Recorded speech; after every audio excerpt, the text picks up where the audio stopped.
just saw is our point of departure today for working on extreme articulation. By articulation, we mean the cleanliness with which you produce a note. But as you string notes together in a song, we also mean the rhythm that you produce and how well you're able to produce it. All of the action takes place under here today, and at home or wherever you're working from, use the underside of a desk or a table or any flat surface that you can set up.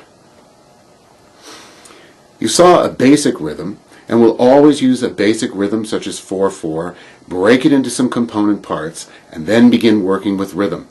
I'd like you to use a wrist action for this.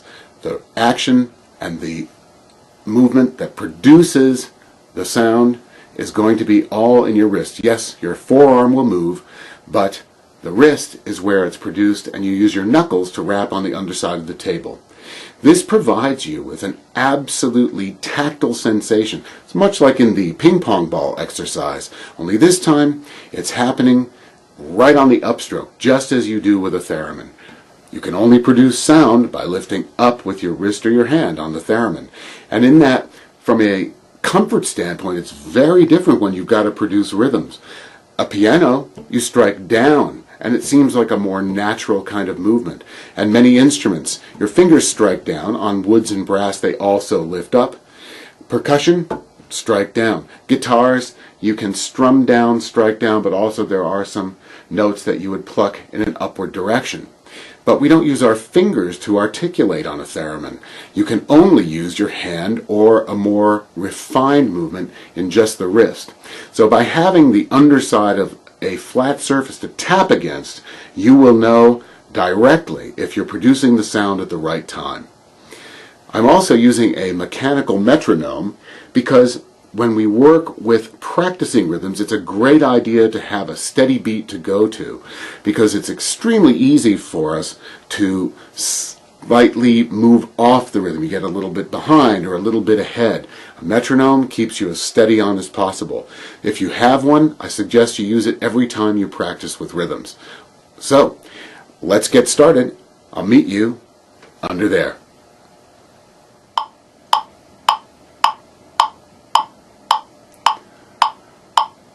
For this next part, we're going to be working in 3/4 time. That's a simple waltz tempo, 3 beats to a measure. 1, 2, 3, 1, 2, 3. What I'm going to do is tap out a sequence of rhythm in 3/4 time. I'll count along with it. I'll do it a couple of times, and then I'll do it without counting along, and those are the ones I'd like you to follow. We're going to take it, kind of dividing it the same way we did a 4/4 beat. Here we go. I'll always give you a 2 count lead in. So we'll go 1, 2, 3, 1, 2, 3.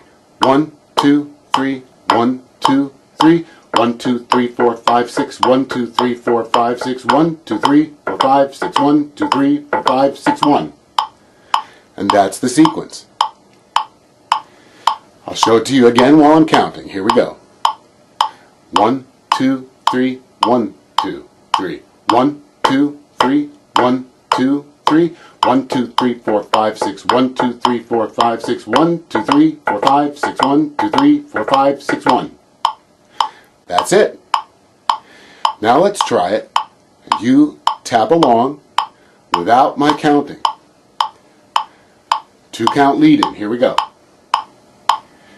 1, 2, 3, 1, 2, 3.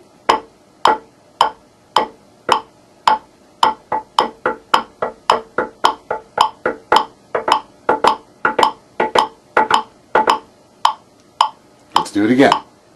1, 2, 3, 1, 2, 3.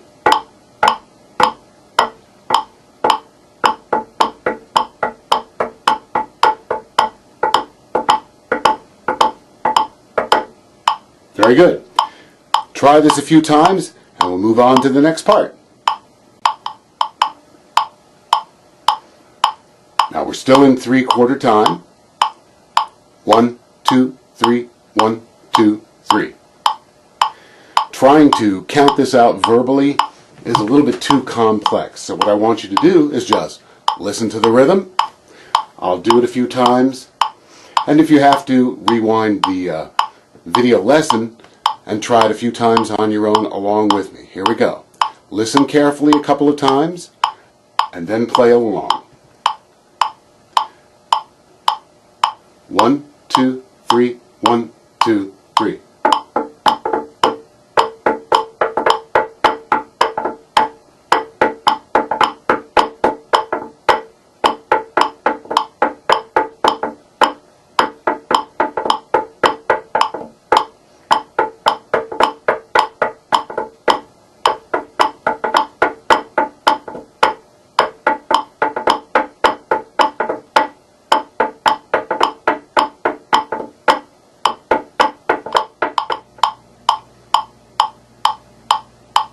For the final part of this exercise in extreme articulation, we're going to switch to a more challenging time signature. That is 5/4, or 5 beats per measure. It sounds like this: 1, 2, 3, 4, 5. 1, 2, 3, 4, 5. Should be very easy for us to tap that. 1, 2, 3, 4, 5. 1, 2, 3, 4, 5. Generally, from a rhythmic standpoint, it's more challenging because 5/4 tends to be syncopated. Many times it's divided into component parts, such as 3 plus 2 or 2 plus 3, each of which equals 5, of course. And it's generally defined in these combinations by where you place the accent. This is 3 plus 2. 1, 2, 3, 1, 2. 1, 2, 3, 1, 2. 1, 2, 3, 1, 2, and so on. This is 2 plus 3.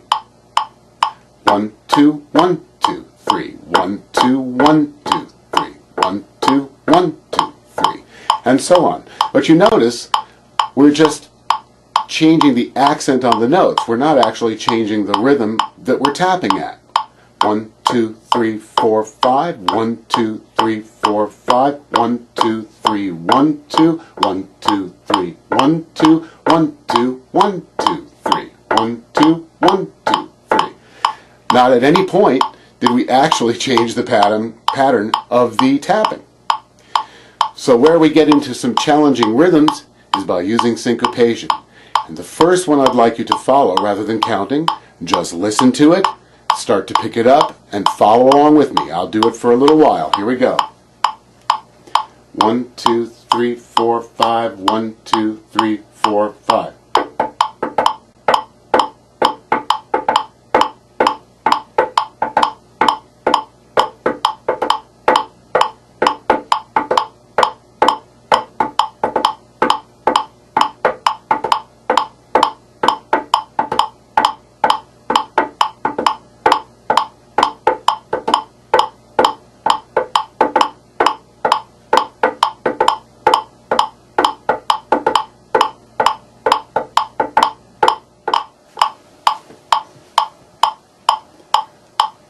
Let's stick with 5/4 one last time for a final challenging rhythm.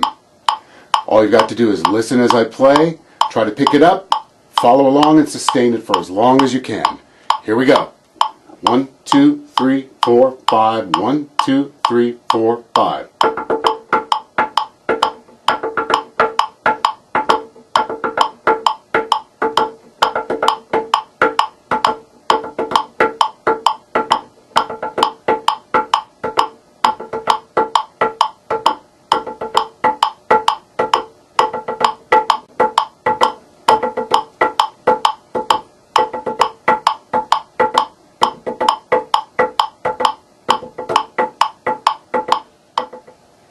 So, how did you do?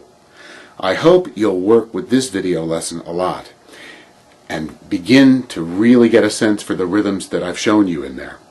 When you're working on your own, it always helps to have a metronome to get steady beats and steady rhythms going. And it always helps, particularly when you're working on a new song, to use the underside of any flat surface to play against. It gives you that tactile sensation that you can use and remember once you move over to the theremin again. You work with this type of exercise of using the underside of a flat surface and the wrist action to tap. Your ability to articulate notes and also create complex melodic lines or rhythmic lines is going to progress very quickly.